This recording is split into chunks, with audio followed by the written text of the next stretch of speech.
17절에서 20절까지 말씀 우리 함께 하도록 하겠습니다. 함께합니다. 형제들아, 내가 너희를 권하노니 너희가 배운 교훈을 거슬러 분쟁을 일으키거나 거치게 하는 자들을 살피고 그들에게서 떠나라. 이 같은 자들은 우리 주 그리스도를 섬기지 아니하고 다만 자기들의 배만 섬기나니 교활한 말과 아첨하는 말로 순진한 자들의 마음을 미혹하느니라. 너희의 순종함이 모든 사람에게 들리는지라. 그러므로 내가 너희로 말미암아 기뻐하노니 너희가 선한 데 지혜롭고 악한 데 미련하기를 원하노라. 평강의 하나님께서 속히 사탄을 너희 발 아래에서 상하게 하시리라. 우리 주 예수의 은혜가 너희에게 있을지어다. 아멘. 경계와 축복하는 기도, 은혜를 교하는 기도다, 축도다. 이렇게 한번 잡아봤습니다. 경계와 축도, 또는 권면과 축복하는, 은혜를 구하는 기도다, 이렇게 하는데요. 뭐 어떻게 잡아도 상관은 없겠습니다. 이제 로마서를 여러분하고 이제 하고 우리 청년들랑 이미 2번을 했는데요. 여러분들랑 이렇게 한 번을 마칠 수 있게 된 것을 대단히 감사하게 생각하고 새롭게 생각합니다. 그 전에 이제 제가 신앙생활 할 때는 성경 자체를 보아야겠다는 생각 자체를 해보지를 못했어요. 성경 자체를 본다라는 생각을. 그런데 신앙생활에 가장 중요한 게 성경인데 성경 자체를 보지 않는다, 조금 그럴 수 있겠죠. 그렇죠? 저와 여러분들은 앞으로 가능하면은 성경 자체를 이렇게 보아 나가는 그런 이제 신앙생활을 하게 될 겁니다. 이제 거짓 교사에 대한 경계를 하고 있지요. 17절을 볼까요? 형제들아, 내가 너희를 권하노니 그랬습니다. 이제 권한다라는 것은 우리가 일반적으로 하는 그런 권면으로 보면 되는데요. 원어 자체를 보면은 주의시키다, 경고하다, 그런 의미를 가지고 있어요. 그래가지고 파라칼로라는 그런 이제 언어인데요. 뭐 저도 기억을 못하니까 몰라도 되겠고요. 너희가 배운 교훈을 거슬러 분쟁을 일으키거나, 이렇게 얘기를 합니다. 그럼 로마 교회가 배운 교훈은 무엇입니까?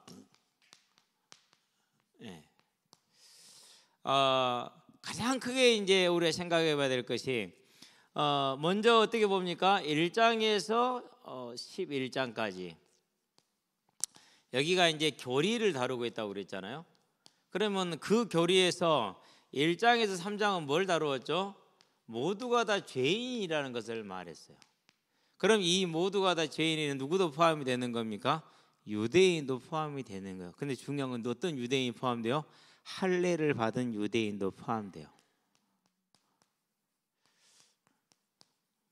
그런데 유대인들은 자신들이 할례를 받았고 율법을 지키고 있기 때문에 죄인이라고 생각을 해요? 안 해요? 안 하잖아요. 또 믿는 자들 중에서도 유대인 믿는 자들은 여전히 할례라든가 안 그러면은 어떤 율법을 지키고 있어요? 안 지키고 있어요? 지키고 있어요. 근데 우리가 좀 이제 주의해서 봐야 될 부분이 뭐냐면은요, 흔히 이제 교회에서 율법주의라는 얘기를 합니다.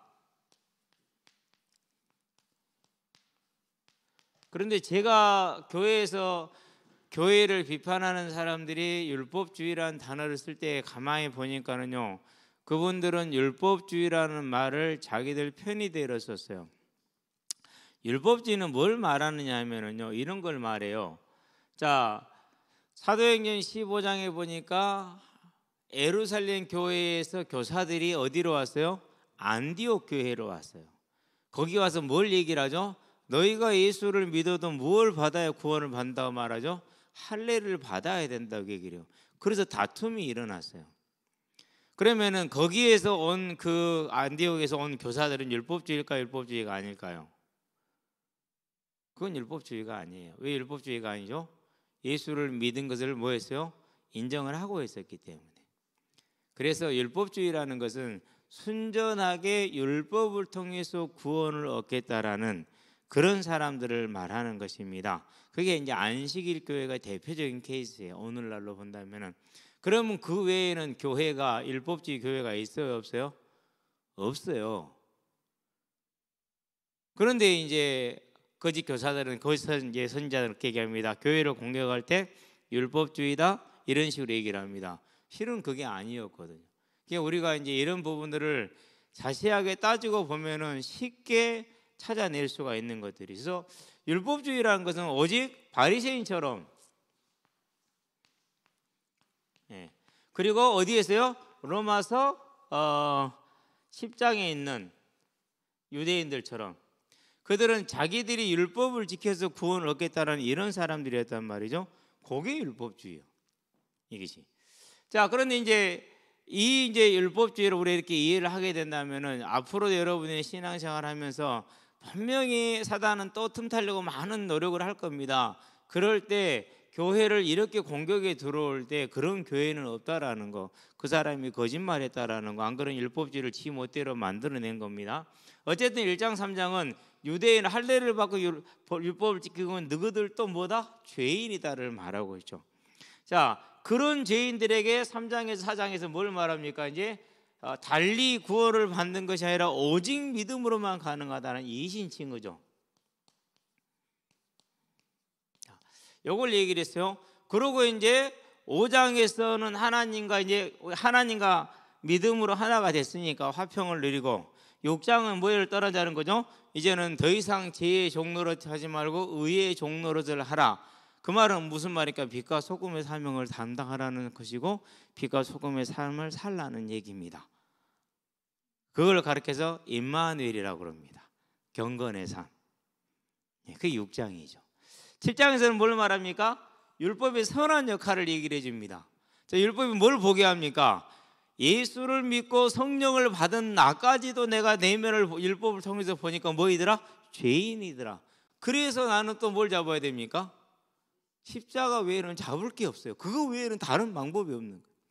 그래서 율법은 선한 것이다. 뭘 해서 우리라고 뭘 알게 하기 때문에 죄를 알게 함으로 오직 십자가만 바라볼 수 있게 하기 때문에. 그래서 율법을 없애면 뭐가 없어진다고 그랬어요? 율법이 없으면 죄가 없다고 그랬어요. 죄가 없으면 뭐가 없어요? 복음이 필요 없어요. 그래서 율법을 무시하고 율법을 제외시키고 율법을 터부시하는 사람들은 어느 결과를 얻기를 원해서 그러느냐? 성도의 삶을 하나님과 동행하는 임마누엘의 삶에서, 증인의 삶에서 떠나게 하기 위한 목적이 그런 거예요. 자, 7장에서는 그렇게 이제 함으로 해서 8장에 들어서 뭘 말합니까? 다시 한번 강조를 하죠. 그리스도 예수 안에 있는 자에게 있는 그 은혜의 지속성과 영속성을 얘기를 하죠. 그리고 그 보장을 누가 했다고요? 우리가 아니고, 우리의 믿음이 아니고 누가 했다? 성령께서 하셨다라는 것을 얘기를 하죠. 그렇죠? 자, 그런 다음에 이제 9장에서 11장까지는 뭘 말합니까? 구원의 섭리를 두 가지로 얘기를 하죠. 어떻게 얘기를 합니까? 하나는 오직 선택으로 얘기합니다. 하나는 뭐로 말합니까? 바른 믿음으로, 바른 지식의 믿음으로 얘기를 합니다. 그러면서 구원의 그 섭리 속에서 지금은 이방인의 때이고, 그리고 유대인들이 버림받은 거지만 그 유대인들도 마지막 때에 다 돌아오게 될 것이라는 하나님의 계획을 설명해 주죠. 자, 여기까지가 이제 교리적인 부분이었어요. 그게 이제 뭐라고 그럽니까? 이제 하나의 가장 큰 교훈 중에 한 가지고, 그 다음에 이제 12장부터 15장까지 이제 여기까지 뭘 말합니까? 여기는 이제 교리가 아니라 윤리적인 부분을 말합니다. 기독교 윤리를 말하죠. 그렇죠? 그 핵심이 뭡니까? 거룩한 산 제물입니다.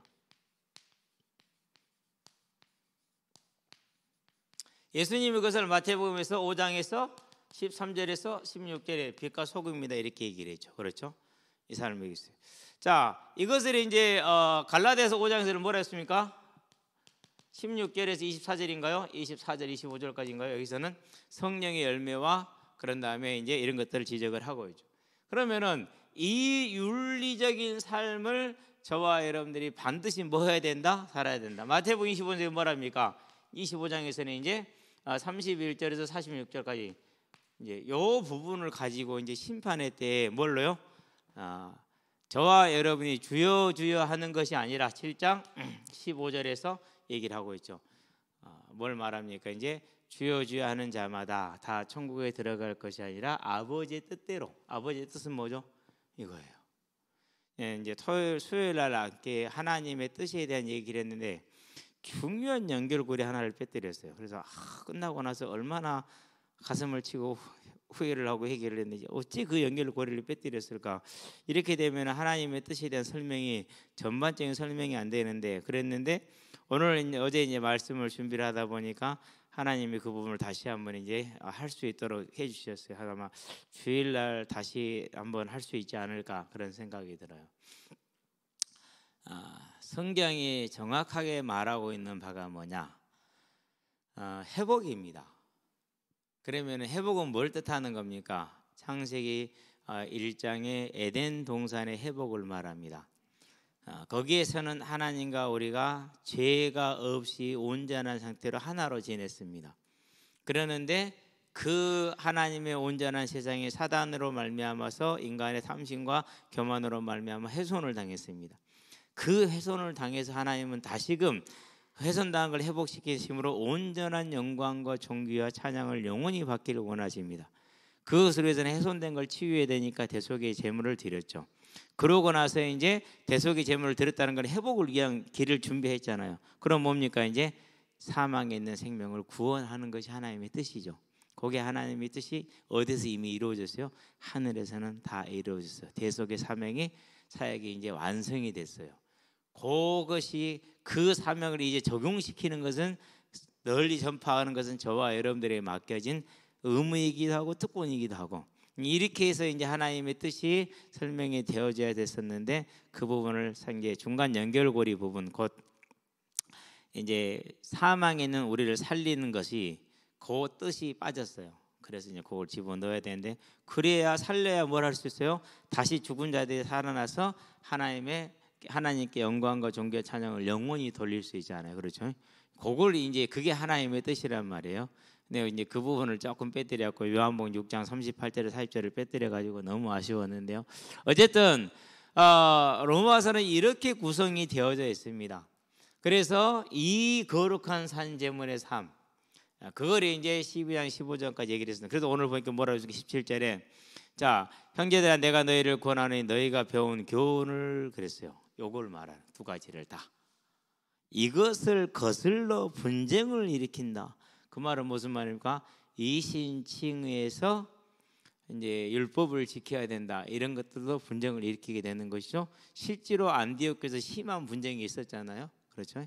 그렇게 하는 자들이라든가, 안 그러면은 거치게 하는 자들을, 거치게 한다는 말은 무슨 말입니까? 똑같아요. 같은 거. 그러면서 또 뭘 말합니까? 거치게 하는 것 중에서 이 삶을 떠난 자들을 말합니다. 고린도전서 6장에 보니까 서로 피차간에 고소를 하면서 이제 명백한 흠이 드러났잖아요. 그러면서 거기서 쭉 나열하지, 이러한 자들은 하나님의 나라를 유업으로 받지 못할 거라 얘기하잖아요. 그걸 거치게 한다고 그럽니다. 그래서 저와 여러분들은요, 이제 복음이 무엇이며 복음의 정신이 무엇이며 하나님이 주신 복음을 통해서 이루고자 하는 것이 무엇인가를 머릿속으로 하나하나 정리해 갈 수 있게 되길 바랍니다. 그렇지 않으면은요, 이제 뭐 이상한 사람들이 나타나서 이상한 말을 하면은 속을 수밖에 없거든요. 자, 거치관에서 살피고 그들에서 뭐하라? 떠나라 그랬어요.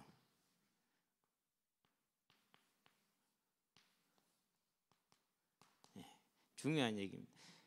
그래서 틀린 얘기, 그러면 이제 이 교리적으로 틀린 얘기, 율법을 지켜야 구원을 받는다고, 그때는 그게 제일 많았었으니까. 그런 다음에 윤리적인 부분 틀린 얘기, 버가모 교회라든가 두아데라 교회, 니골라당의 가르침, 그렇지, 요것들이 이제 쉽게 말해서 음행해도 괜찮고 그것도 누림이다, 이렇게 말을 하는 자들, 그런 것들에서 뭐해라? 떠나라고 그랬어요. 분명히 한계를 딱 지어주라는 얘기입니다. 저와 여러분은 분명히 이걸 할 수 있게 되길 바랍니다. 니골라당이나 또는 이세벨의 가르침이나 발람의 가르침, 그런 것들이 있다라는 것을 우리가 이미 보았었죠. 그것을 정확하게 분별하고 우리는 언제나 하나님의 자녀된 삶, 즉 거룩한 자의 삶을 살아갈 수 있도록 힘쓰시게 되길 바랍니다. 18절입니다. 왜냐하면은 가르라는 전체를 항상 우리는 빼먹더라, 한글 번역은요. 왜냐하면 이 같은 자들은 우리 주 그리스도를 섬기지 아니하고 다만 자기들의 배만 섬긴다 그랬어요. 자기의 유익을 따라가는 사람들입니다. 유익을. 그래서 제가 이렇게 우리 아이들한테는 그래요. 야, 서울로 가지 마. 내 인생의 경험에서 나온 거죠. 예, 20살 때 서울로 갔어요. 가가지고 오직 나만을 위한 삶을 살았어요. 50이 넘으니까 그제서야 생각이 나더라고요. 그런 자녀를 품에서 키워서 떠나보내고 혼자 계신 어머니는 얼마나 외로웠을까? 왜 나는 그 생각을 한 번도 해보지를 못했을까? 인생에 제일 후회되는 게 그거예요. 뭘 이루겠다고. 그 이룬들 그게 무슨 의미가 있을까? 그러고 이제 그 철이 들었는데 어머니는 요양원에 계세요. 이제 정상적인 소통도 대화도 잘 안 돼요.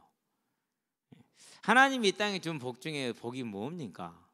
그게 큰 게 가정이잖아요. 가족이고 식구고. 근데 그걸 몰랐던 거예요. 그래서 세상이 말하는 성공, 세상이 말하는 자기 꿈을 펼쳐라, 별로 중요하지 않으니까 그래서 우리 딸한테 그랬어요. 너도 순천대 가. 그랬더니는 내가 순천대 가려면 이렇게 공부 안 하지 그러더라고. 아니 그래도 순천대가 똑같이 S대잖아. 모르겠어요. 지금 뭐 다 교회는 이렇게 그 막 성공시키는 것을 복이라고 말을 하는데 제게는 그렇지가 않아요. 살아 보니까는 그렇지 않아요. 하나님이 정말 복을 주신다면은 가족이 한 곳에서 가까운 곳에서 서로 함께 살면서 같이 자주 얼굴 보고 그러고 눈을 마주칠 수 있는 삶, 그게 나는 지상에서 이 땅에서 누릴 수 있는 천국이다 이렇게 생각을 하거든요. 지금 믿음은 그래요. 지금 믿음은 오늘도 아침에 국동방송을 듣는데 어떤 목사님이 자기 이제 국동방송 이제 후원하는 자들 중에 나오는 그게 있어요. 나이가 드니까 근데요, 젊어서는 몰랐는데 성도들이 어려움을 당하거나 안 그러면 성도들이 세상을 떠나 그러면 전부 다 자기 잘못으로밖에 안 보인대요. 내 이해가 되더라고요. 어떤 분들은요, 뭐 그 확신 이런 얘기할 거 있을 건데 그렇게 막 그분을 좀 이렇게 낮게 얘기할 수 있어요. 근데 저는 그걸 들으면서 이해가 되더라고요. 아, 확실히 나이가 들으면서 사람이 변화되는 부분들을 보는구나. 지금 그래요. 나이가 드니까 굳이 성공을 위해서 인생을 그렇게 살아간다? 불쌍해요. 어디서든지 간에 하나님의 날이라는 건 다 맞는 건데 어디를 가든지 간에 가능하면은 가장 가까운 가족이 있는 곳에서 또 부모가 있으면 더욱 좋고, 그게 아름다운 삶이지 않는 그런 생각이 듭니다. 자, 그러는데 오늘서 보니까 이제 이 같은, 왜냐하면 이 같은 자들은 우리 주 그리스도를 섬기자가 다만 자기들의 배만 섬긴다, 자기들의 유익만. 근데 이제 교회 와서 보니까 이게 교회도 있더라고요. 자녀들이 유학 갈 제목이 아니요. 갈 이유가 없어. 근데 다 유학을 보내. 난 이해가 안 됐어요. 특별한 어떤 공부를 해야 된다. 그러면 갈 필요가 있죠. 정말 특별한 거 하시다면. 근데 목사님들이요, 막 빚을 줘가면서까지도요. 그러니까 이제 많은 돈이 필요하잖아요. 이제 평신도들은 내가 이제 관여할 바가 전혀 아니니까 우리 목사님들은 내가 봤었을 때, 아니 제가 유학을 왜 가? 한국서도 공부를 안 하는데 거기 가서 어떻게 공부를 해? 거기서 느낀 게 있어요. 뭘 느꼈냐면요, 본인들이 메시지를 그렇게 했기 때문에 성공을 해야 돼요. 이걸 봤어요. 그러면서요, 거의 모두 애들 다 이제 말리고 그랬죠. 저는 가능하면 가지 마라 그러고, 특히 필리핀 간 애들은요 도시락 싸갖고 다니면서 말렸어요. 안 듣더라고요. 전부 다. 저와 여러분들은 뭘 봐야 되냐면요, 이제 자기들의 유익을 위한 사람들이 어떻게 하냐, 그 밑에 나옵니다. 이런 이제 거짓 선지자들이 교활한 말 그랬습니다. 다른 말로 표현을 하면은요, 유창한 말 또는 분명하고도 수긍이 갈 만한 말이에요. 수긍이 갈 만한 말, 교활한 말. 그런 다음에 이게 무슨 말입니까? 이제 이 아첨하는 말. 원어적으로 보자면은요, 축복하는 아름다운 말이에요. 축복하는 아름다운 말. 자, 그 자체로는 매혹적인데 진실하지 않은 능변이에요. 들으면 정말 뭐가 있는 것 같아요. 정말 능해요. 정말로 능해요. 그러는데 그런 말로 뭐합니까? 사람들을 끌고 가서 결국은 누구 유익을 채워요? 자기 유익을 채우는 거예요. 자기 유익을. 그게 이제 거짓 선생들이 원래의 모습이라는 것입니다. 저와 여러분들은요, 이러한 자들이 그러면은 초대교회 때문에 있었겠습니까? 안 그러면 지금도 있겠습니까? 지금도 더 많으면 많았지 적지는 않겠죠. 그렇죠? 미혹한다는 말은 무슨 말이야? 완전하게 속이다예요. 미혹하다라는 이 말은 완전하게 속인 거예요.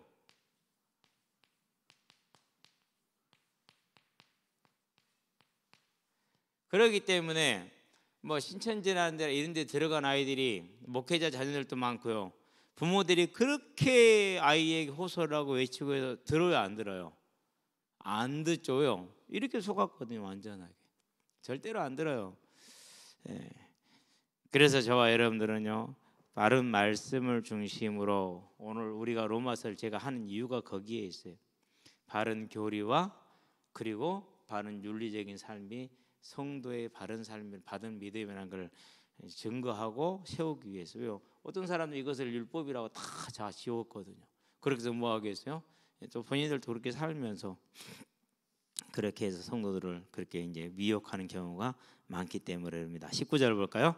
너희의 순종함이 모든 사람에게 들리는지라 그랬어요. 무슨 말이냐면요, 이렇게 바울이 권면을 했는데 너희가 거기에 순종할 것이라는 확신을 가지고 있다라는 이 말이에요. 로마 교회를 향해서 나는 내가 이렇게 말했을 때 로마 교회 성도들 당신들은 들을 거라고 믿습니다. 이것을 이렇게 표현을 했어요. 물론 이 여러 가지 표현께 주석을 여러 가지 해석을 하고 있는데요. 제가 로마서 전체를 보면서 느끼는 부분 해석이 이거예요. 자, 그러므로 내가 너희로 말미암아 기뻐한다 이런 말을 하는 이유로 기뻐하는 거죠. 근데 고린도 교회는 이랬어요, 안 그랬어요? 고린도 교회는 안 그랬어요. 그래서 또 편지를 쓰는 거야. 어쩔 수 없이. 다르죠, 두 교회가. 그렇죠? 내가 너희로 말미암아 기뻐하는, 왜? 이 권면을 들을 거니까, 이 경계를 들을 거니까. 너희가 선한 데 지혜롭고 악한 데 미련하기를 원하노라. 이걸 이제 마태복음 10장에서 뭐가 나옵니까? 마태복음 10장 16절에 뱀처럼 지혜롭고 비둘기처럼 뭐해라? 순전하라 이렇게 얘기를 하죠. 그렇죠? 고린도전서 14장을 한번 볼까요? 우리 좀 뒤에 가면 있으니까 한번 펴봅시다. 고린도전서 14장 20절을 봅니다. 다 같이 한번 읽어봅시다. 고린도전서 14장 20절에 보니까 형제들아 지혜에는 아이가 되지 말고 악에는 어린아이가 되라. 지혜에는 장성한 사람이 되라 그랬어요. 그래서 저와 여러분들은요, 이제 성경을 정확하게 안 바른 믿음의 사람들, 이제 또 이게 이제 이렇게 성경을 잘 안 가르쳐 놓으면은 성경을 조금 한다고 교만해져 가지고 일부 어떤 사실을 가지고 하나님을 안 믿는 사람들이 생겨요. 여러분들이 항상 제가 얘기하지만 사본이랑은 이제 성경을 베껴 쓴 걸 사본이라고 그러잖아요. 종류가 많아요. 아주 많아요. 그래서 저도 사본을 주석에서 보면은요, 한 열 몇 가지 개 사본들이 나오거든요. 이제 찾아낸 것들이 그렇죠. 그러면은 그 사본을 전체를 다 비교하고, 그리고 또 그런 사본들 중에서도 가장 또 신뢰를 얻는 사본이 있고 그래요. 그럼 이런 걸 다 비교를 해가지고 그 안에서 맞는 게 가장 합당한 해석을 이제 찾아내는 것이 학자들의 일이기도 하죠. 그런데 이제 일부 이제 이상한 사람들은요, 그 일부 사본에 나와 있는 좀 다른 표현들이 있잖아요. 그런 걸 가지고 성경의 신뢰성을 못 믿는다고 이렇게 얘기해요. 그렇게 해서 교회를 떠나보니 유명희 집사예요. 아니, 다죽을병에 있어서 기도해서 같이 해서 살아나서 살아오고 나니까 나중에 그런 얘기를 하더라고요. 할 말이 없더라고요. 왜 할 말이 없냐면 이미 끝났어. 이미. 예, 그러니까 이제 선무당이 무당 생사람 잡는 말이 딱 이 말이라. 얼마나 마음이 아프더니 나중에 나를 만나 되게 반갑게 인사하더라고요. 여러분 반가우면 반가워 죽었어, 안 반가워 죽었어, 그지? 반가울 수가 없어요. 왜요? 목자의 입장에서 생명을 잃어버린 그 양을 보고 나서 반가워하는 이유를 내가 고민을 해야죠. 이제 뭐 때문에 반가워할까 나를? 그럼 고민을 할 수밖에 없는 거예요. 나는 안 반가웠어요. 안타까웠지. 그런 것을 보면 좀 이제 너무 힘들죠. 그런 것들이 솔직히 얘기를 해서. 그래서 이제 저와 여러분들이요, 어떤 이상한 사람들의 그런 자잘한 성경 지식에 속으면은 안 돼요. 이 우리에게 주어진 이 성경 같은 경우도요, 그냥 이렇게 온 게 아니죠. 오늘도 이제 주보를 준비하면서 찬양을 이렇게 보는데요. 너 근심 걱정하지 말아라 이건가 아닌 다른 건데. 근데 너에서 나로 바꾼 가사가 하나 있어요. 근데 우리 한글로는 그 이유를 몰라요. 오히려 그게 나가 맞는 것 같아요. 근데 영어 가사를 보면은요, 나가 되면 안 돼요. 내가 너를 보살펴 주겠다는 말이 돼 버려요. 사람이 내가 나를 보살핀다는 말이 돼요. 영어 성경은 하나님이 말씀하시기를 내가 너를 보살피니 염려하지 마라 이 말인데, 그래서 너 근심 걱정하지 마라 이래야 되거든요. 그런데 나 근심 걱정하지 말라로 바꿔놨어요. 우리가 이 성경을 보시는 이번에 이렇게 개혁을 한 거잖아요. 거기에도 누가 들어가 있는 거예요 지금? 거기에도 사단의 세력이 보이지 않게 움직이는 그런 식으로 움직여요. 그러니까 저도 만약에 그것을 설명해 주는, 그리고 영어 가사를 보니까 그 말이 맞아요. 야, 사단이 이래요. 그거 다 교회에 또 신뢰 있는 목사님들이 하신 건데, 한글 가사에 맞게 하려고 했는 것 같은데 아니죠. 원 뜻을 살려야 되겠죠. 그렇다면은요, 성경도 마찬가지예요. 하나하나 번역도요. 우리 한글 번역분도 저는 4가지 정도 있는 줄 알았거든요. 아니요, 6, 7개 넘어요. 많아요, 역시. 그래서 어느 한 부분 가지고, 어느 한 성경 가지고 말하는 것에 속지 말고, 저와 여러분들은 언제나 이 성경을 알되 정확하게 알아서 선한 데는 어린아이, 지혜는 어린아이가 되지 말고 장성한 사람이 되는 그런 믿음의 사람들이 서게 되길 바랍니다. 그렇다면 이제 저와 여러분들이 이렇게 이제 강해를 해 나가는 것을 상당히 귀하게 생각할 수 있는 것이, 그게 지혜이다라는 것입니다. 지혜가 있는 자들 되기를 바랍니다. 자, 18절, 19절 봤으니 20절을 가볼까요?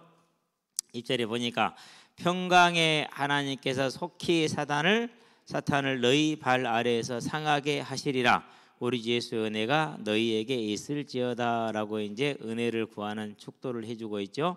자, 평강의 하나님께서 그랬어요. 자, 어떤 하나님입니까? 요한복음 보니까 16장 27절에 내가 너에게 평안을 주노라 그렇게 얘기를 했죠. 저와 여러분들은요, 우리가 비록 환난 가운데 있을 수가 있고요, 고난 속에 있을 수가 있어요. 오늘 우리 딸내미가 그런 얘기예요. 이제 물론 이제 집에 와서 들은 얘기인데, 친구들이 벚꽃 구경을 가고자 했는가 봐. 오늘 애들이 오늘하고 내일 많이 가요. 큰 놈들이 늦게 와서 목사님 벚꽃을 구경하고 왔습니다. 오늘 안 가면 못 갈 것 같아서 속으로 생각을 했으면 들었어요. 네 정서에 벚꽃 구경을 했다고, 너희들 정서에. 참 신기하다. 근데 너희들은 참 인생을 우리 세대와는 다르게 사는구나. 우리는 그럴 필요는 없었는데. 그게 또 이제 내일 벚꽃 구경을 가겠다는 사람들이 많아요. 저야 뭐 이제 사방천지가 꽃이고 앞에도 꽃이 많잖아요. 이렇게 저녁에도 꽃이 피어 있는데 그럼 굳이 그렇게 할 필요 없었단 말이죠.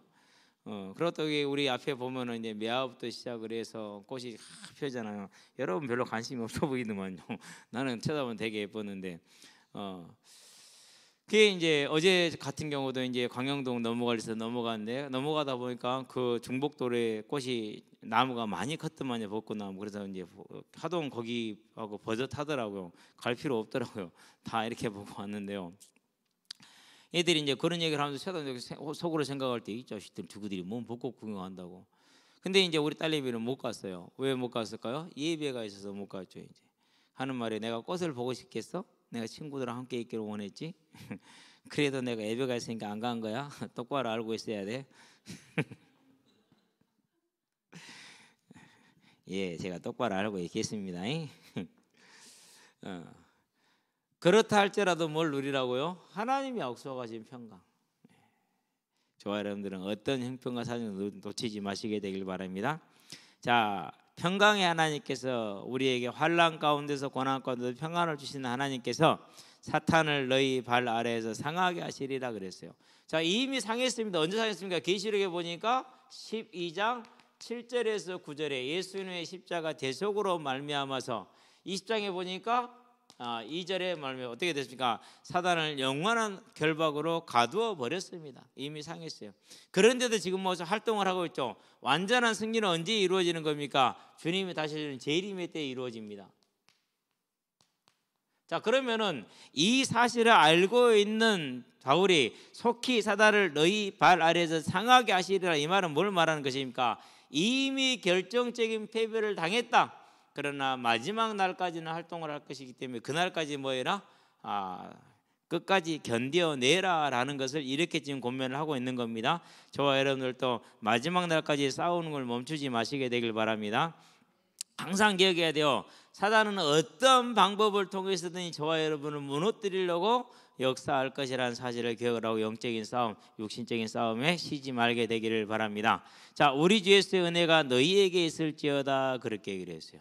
당연히 저와 여러분들이 이 싸움의 승리는 뭐로만 가능합니까? 은혜로만 가능한 것이죠.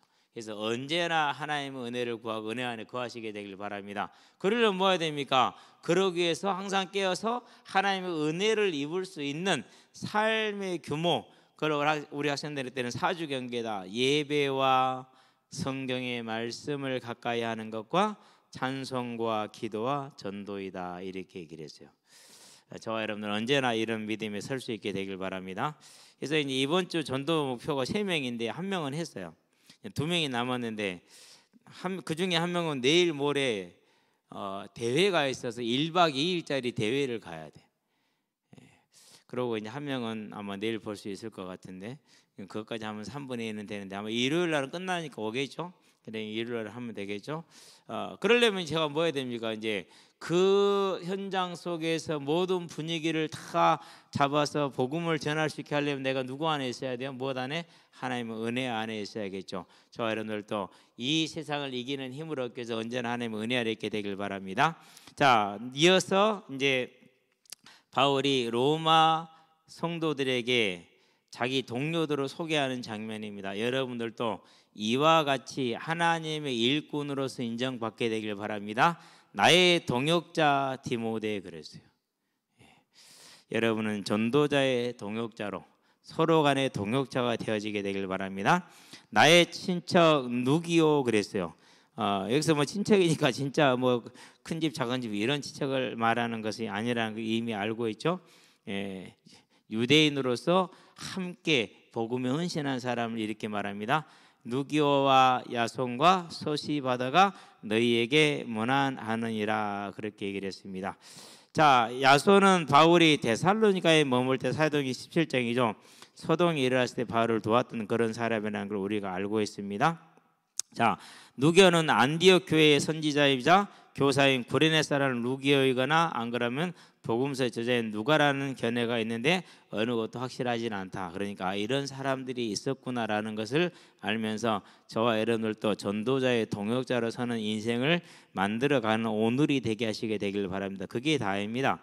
그런 다음에 소시바더 그렇게 얘기를 했는데요. 3차 전도 여행을 마치고 그리스도로 떠날 때 바울과 함께 동행한 베레아 사람이다라고 이제 추측을 합니다.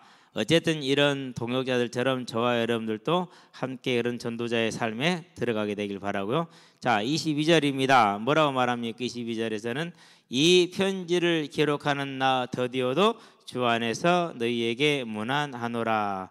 더디오라는 말이 무슨 말이냐면요, 셋째를 의미해요. 셋째, 둘째, 셋째 할 때 그 셋째입니다. 그런 로마식 이름이랍니다. 참 이름도 희한하게 지었죠. 그렇죠. 말자 이런 것처럼 말순이, 끝순이, 딸 그만 나라고 끝순이, 말순이 이런 것처럼 뭐 그렇게 지은 건지는 모르겠는데 더디오가 둘째라 셋째라는 그런 뜻이랍니다. 그런데 바울의 13권의 서신서 중에서 대부분의 서신들은 대서자를 쓰고 마지막 인사말만 본인이 씁니다. 그렇기 때문에 대서자 이름이 안 나와요. 그런데 유일하게 대서자 이름이 나오는 것이 로마서예요. 그게 더디오는. 그러면서 뭐라고 할까? 나 이 편지를 기록하는 나 더디오 그랬어요. 그러면은 로마서 쭉 한번 생각을 해봐요. 전부 다 바울이 직접 얘기하는 것처럼 느껴졌었잖아요. 그럼 더디오가 어느 정도 영적으로 바울과 하나 되었는가를 우리가 생각해 볼 수가 있죠. 그렇죠. 내가 이 사람 생각 그대로 이 사람 말투로 얘기를 하고 있잖아요. 지금 완전히 이렇게 하나님의 큰 일꾼으로 쓰임받은 더디오입니다. 저와 여러분들도 이와 같이 주 안에서 큰 일꾼들 되시기를 바랍니다. 너희에게 문안하노라 그랬어요. 그러니까 결코 교회 안에서 직책이라든가 안 그러면은 영적인 그런 권위들이 낮지는 않죠. 문화하노라 잘 있느냐 이렇게 묻잖아요 지금, 그렇죠? 예. 어쨌든 그렇습니다. 23절입니다. 나와 온 교회를 돌보아주는 가이오도 너희에게 문안하고 이성의 제무관 에라스도와 형제 구하도도 너희에게 문안하느니라. 여기서 이제 가이오입니다. 누구일 것이냐? 대부분의 학자들은 이 가이오가 사도행전 18장 7절에서 나오는 디도 유스도라 생각을 합니다. 디도 유스도. 사도행전 18장 7절에 나오면은 하나님을 경외하는 디도 유스도라 하는 사람의 집에 들어가니 그 집은 회당 옆이라 그렇게 얘기하고 있잖아요.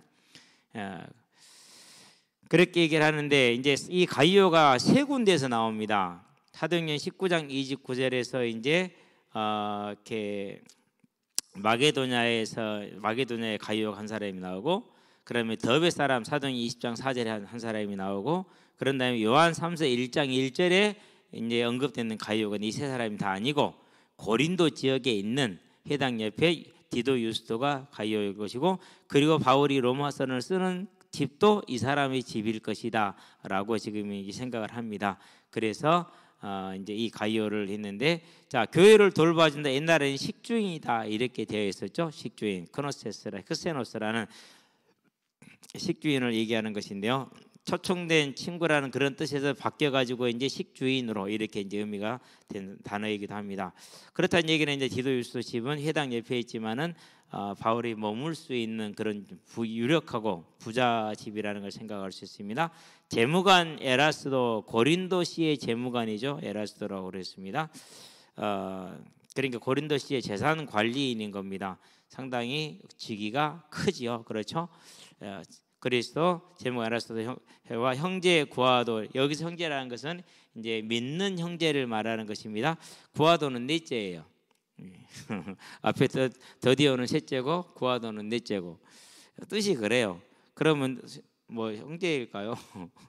그러니까 너는 셋째, 너는 넷째 이렇게 불렀는지 모르겠어요. 어쨌든 그렇다고 그럽니다. 고린도 교회가 로마 교회를 향해서 인사를 지낸다. 그때 당시에 소통이 원활하지 않음에도 불구하고 서로가 이렇게 연합되어져 있는 교회의 모습을 잘 보여주고 있죠. 저와 여러분들도 하나님의 교회를 함께 섬길 수 있는 연합하는 자들 되기를 바랍니다. 그래서 이제 말레이시아 선교 소식이나 안 그러면 태국 선교사님 선교 소식 같은 것을 알려드리는데요. 이제 저와 여러분들 함께 기도함으로 참여할 수 있는 그런 길이 있게 되길 바랍니다. 아마 전도 집회를 해 나가는 중에 어떤 치유 집회를 했는지는 모르겠어요. 거기에 대해서 아무 말도 없으시니까. 근데 첫날 사진에는 2명 와 있었죠. 침대 다 깔아놓은 담들 비어 있었고, 근데 이번에 올라온 동영상에는 다 지금 첫날은 4개 깔아놨는데 지금 한 12개인가 깔아놨더만요. 거기에 다 차 있더만요, 사람들이. 그래서 야, 역시 의료 선교는 효과가 있구나 그런 생각을 했습니다. 어쨌든 저와 여러분들이 마지막까지 함께, 아마 오늘 끝날 것 같긴 해요. 오늘이나 내일쯤 끝날 것 같긴 해요. 함께 기도할 수 있게 되길 바랍니다. 그래야 주일날은 예배 드려야 되니까요. 자, 25절입니다. 24절은 있는 본문도 있고 없는 본문도 있는데 주로 유력한 좋은 사본들에서는 24절이 없어요. 그래서 우리 성경에서 로마서 16장 24절이 있습니까? 없죠. 예. 로마서 16장 저도 확인을 해볼게요. 이제 24절이 없으면 이렇게 됐잖아요. 대부분의 유력한 사본에는 없어요. 그런데 일부 사본에는 어떤 내용이 있느냐? 우리 주 예수 그리스도의 은혜가 너희 모두에게 있을지어다. 아멘. 이게 있어요. 그러면 앞에 이제 23절하고 모아졌죠. 약간 좀 겹치는 느낌이 들죠. 나와 온 교회를 돌봐주는 가이오도 너희에게 문안하고 이성의 재무관 에라스도와 형제 구하도도 너희에게 문안하느니라. 이렇게 하고 우리 주 예수 그리스도의 은혜가 너희 모두에게 있을지어다. 아멘. 그러는데 마지막도 이 7절하고 겹친단 말이에요. 그래서 대부분의 사본에는 없고 일부 사본에는 있다라는 것입니다. 자, 이것을 이제 영어 사본에서는 이제 NIV라 이런 사본은 24절을 집어넣어놨는데요. 제 성경에는 24절이 없네요. 하여튼 그렇게 되어 있습니다. 여러분 이해를 그렇게 알고 넘어가도록 25절 갈게요. 나의 복음과 예수 그리스도를 전파함은 영세전부터 감추었다 그랬습니다. 자, 여기서 이제 나의 복음 그랬어요. 이거 뭘 말합니까? 앞에서 말했던 1장부터 15장까지를 말합니다. 바울이 가지고 있는 복음이 아니라 바울을 통해서, 이렇게 보시면 됩니다. 그럼 바울이 무슨 복음이 있어요? 예수의 복음이지. 바울의 복음은 아니죠. 바울을 통해서 전받은 내가 너희에게 쓴 복음, 전달한 복음, 로마서 1장에서 15장까지 그걸 지금 말한 건 나의 복음. 그리고 예수 그리스도로 했죠. 그럼 예수 그리스도는 뭡니까? 사도행전에서 말하고 있죠. 예수 그리스도는 그분의 대속과 뭐예요? 부활이에요. 다시 한번 정리를 한번 해볼게요. 자, 하나님께서 에덴을 창조하셨습니다. 온전히 하나님이 영광과 존귀와 찬양을 받고 있어요. 만물을 통해서. 그런데 이 에덴이 뭐였습니까? 이제 상실이 됐습니다. 신라곤이 된 거죠. 죄로 인해서 훼손이 된 겁니다. 하나님께서 무슨 계획을 세우셨습니까? 복원해야겠다는 복락원에 대한 회복에 대한 계획을 세웠어요. 그 계획이 뭡니까? 이제 그게 대속입니다. 그 대속을 통해서 뭘 이룹니까? 이제 대속을 통해서 죽은 자를 살리는 부활을 이루시죠. 이게 목적입니다. 부활을 이루고 나서, 자, 그런 다음에 이제 이 부활을 이룬데, 그럼 여기에 들어갈 자들, 살릴 자들이죠. 요 부활. 그래서 요게 요한복음 6장 38절에서 40절입니다. 하나님의 뜻은 죽은 자를 살리는 데 있다라고 했죠. 뭐 하려고요? 이 사람들을 살려서, 즉 이 훼손된 걸 회복시킴으로 인해서 복락원을 이루기 위한 것입니다. 그게 뭡니까? 다른 말로 표현하면 천국이죠. 자, 그러면은 이 이제 천국을 이루는 것이 계시록에 보니까 4장 5장에서는 이미 하늘에서 이루어져 있어요? 안 이루어져 있어요? 이루어져 있지요. 그렇죠? 무엇까지 이루어졌습니까? 이제 이 대속으로 인해서 복락을 이루는 계획까지 다 완성이 되어 있는 상태입니다. 자, 그래서 요 일을 지금 뭐 하고 있습니까? 이제 성취해 가고 있죠. 그래서 말세라고 그럽니다. 성취하는 마지막 때이죠. 그게 요게 하나님의 뜻이에요.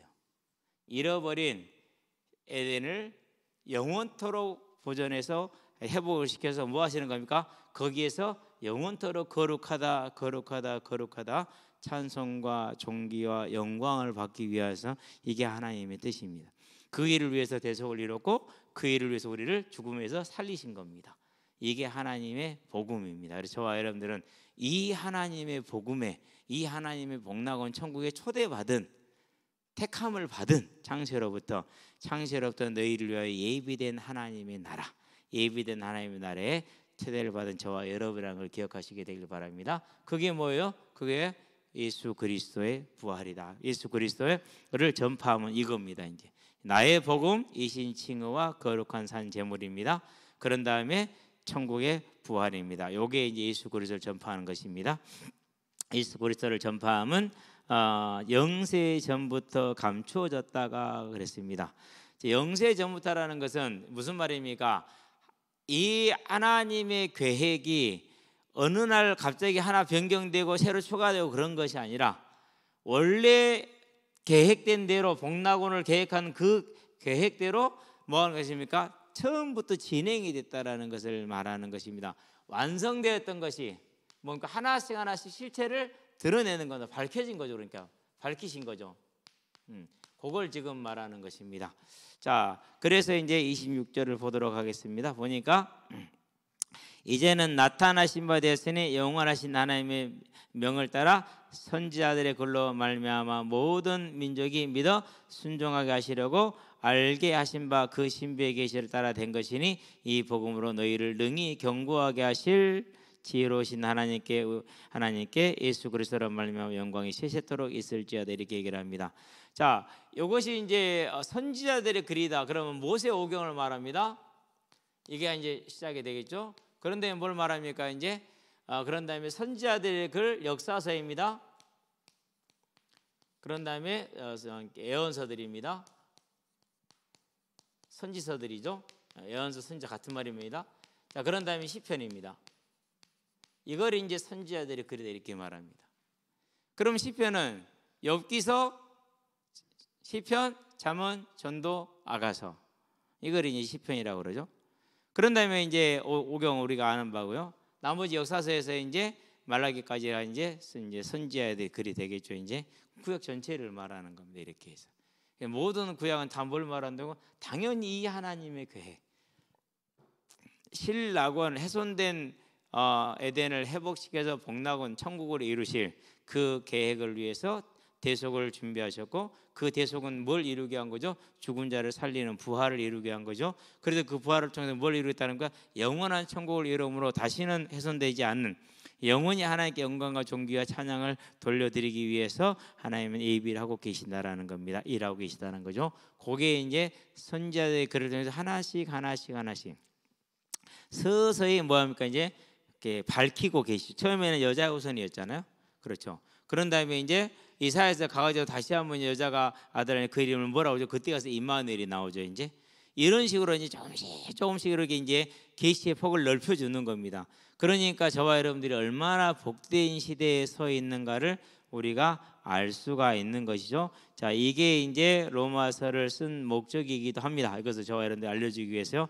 그래서 다시 한번 26절을 보면, 이제는 나타내신 바 되었으니 영원하신 하나님의 명을 따라 선지자들의 글로 말미암아 모든 민족이 믿어 순종하게 하시려고 알게 하신 바 그 신비의 계시를 따라 된 것이다. 그럼 그 신비의 계시니까 누가 쓴 겁니까? 이사야서 34장 16절에, 그런 다음에 디모데후서 3장 이제 12절부터 봐야겠지만 16절 17절에 모든 성경은 하나님의 감동으로 된 것으로, 이거 뭐라 그럽니까? 성경이 짝이 없는 거 있는가 찾아보라. 모든 성경은 짝이 있으니 이것은 나의 영이 명하였고 나의 영이 수집하였다, 이렇게 얘기를 하죠.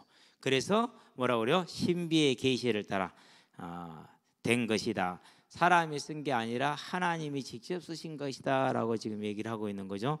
그런데 이걸 이제 사람의 글로 말하고 이렇게 오해를 하게 만드는 악한 인간들이 있어요. 안 믿으려면 저나 안 믿지 왜 순진한 사람들을 꼬셔서 구원에서 떨어지게 만드냐고. 같이 지옥국을 들어서 영원토록 하면서 얼마나 서로를 향해서 이를 갈겠어요. 그렇죠? 너 때문에 내가 지옥 갔다, 누가 나 믿으라 가더냐 이러면서 평생 동안 영원토록 싸울 거 아니에요. 그거 어떻게 해야 돼요? 참말로 답답하죠? 안타깝습니다. 다시 돌아올 수 있기를 원합니다. 자, 그러면서 너희를 능히 견고하게 하실 그랬습니다. 어떻게 견고하게 합니까? 고린도전서 1장 8절 그리스도의 날에 뭐 할 것이 없는 자로요? 흠 잡을 것이 없는 자로 세울 것이다, 이렇게 얘기를 했죠. 그렇죠? 그런 다음에 빌립보서 1장 6절에 뭐 합니까? 영원토록 우리를 향해서 가진 그 뜻을 이루실 것이다라고 약속을 하고 있죠. 그래서 너희를 능히 견고하게 하실 것이라 여기서 지금 약속하고 있습니다. 견고하게 하실 지혜로우신, 우리 유일하게 여기서 지혜로우시나 그러는데 영어 이렇게 헬라어 원문에는요 모노라는 단어가 있어요. 모노가 뭐죠? 우리가 모노레일이 뭐죠? 레일이 하나인 걸 모노레일이라고 그러잖아요. 그렇죠? 그래서 모노라는 말은 하나라는 뜻, 유일하다는 뜻이에요.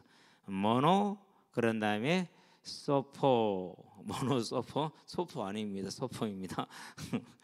떼오, 유일하게 소포. 우리가 이제 소포라는 단어는 지혜를 뜻하는 단어입니다. 떼오는 하나님이죠. 유일하게 지혜로우신 하나님, 하나님께서 하나님께 예수 그리스도로 말미암아 영광이 세세 무궁하도록. 자, 왜 그렇습니까? 예수님이 뭐가 있었습니까? 대속이 있었죠.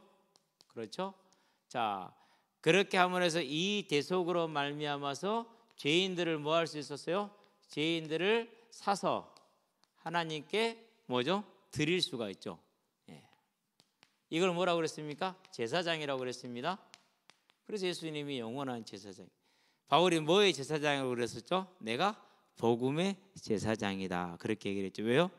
이 복음을 전하여서 죄인들이 예수를 믿음으로 회개하여 그를 하나님께 사서 드리는 것. 그래서 복음의 제사장이다. 예수님이 대제사장이다. 그래서 예수 그리스도로 말미암아 하나님께 뭐가요? 영광이. 그분의 대속으로 제 사함을 받은 자들이 영원토록 하나님께 영광과 존귀와 찬양을 돌리게 되잖아요. 그래서 예수 그리스도로 말미암아 영광이 하나님께 영원토록 있기를 있을지어다 이렇게 얘기를 하는 겁니다. 저 여러분들 이런 이제 뜻을 알고 로마서를 보게 되면 훨씬 쉬울 겁니다. 그래서 앞으로 이제 성경을 읽으실 때 차분하게 로마서를 다시 한번 읽어보시고 잘 이해가 안 되시면 이제 뭐 수요 예배 정리가 되어 있고 대청 예배도 정리가 되어 있고 카페에도 가보면은 이렇게 페이지가 모르겠어요. 한 300 몇 페이지 되려나? 넘겠죠? 한 400페이지 정도 되긴 하지만은요 다 정리가 되어 있어요. 그리고 또 각 장별로 이렇게 다 이렇게 제가 올려놨어요. 한 번에 올려놓은 것이 아니고 찾아보시면 좋습니다. 그래서 여러분들이 믿음의 그런 덕과 지식이 함께 서게 되길 바랍니다. 기도합시다. 살아계신 아버지 하나님, 하나님께서 우리에게 허락하신 이 말씀을 따라서 이제 우리가 온전한 믿음의 지식과 지혜에 설 수 있도록 인도하여 주신 것을 감사를 드립니다. 하나님, 로마서를 여기까지 인도하여 주셨으니 이 로마서에 기록되어진 모든 말씀과 성경의 모든 말씀이 우리의 심령 가운데 잘 박힌 모처럼 설 수 있도록 은혜를 더하여 주심으로 우리의 신앙생활이 하나님과 동행하는 열매 맺는 삶이요 증인의 삶이요 증거를 가진 삶으로 세워지게 하셔서 이 땅에 사는 날 동안 하나님의 나라에서 온전히 충성되어지고 생명의 열매를 맺음으로 하나님의 나라에서는 영원한 복락을 누리는 아름다운 믿음의 삶을 살아갈 수 있도록 주장하시고 인도하여 주시기를 그리스도신 예수의 이름으로 기도합니다. 아멘.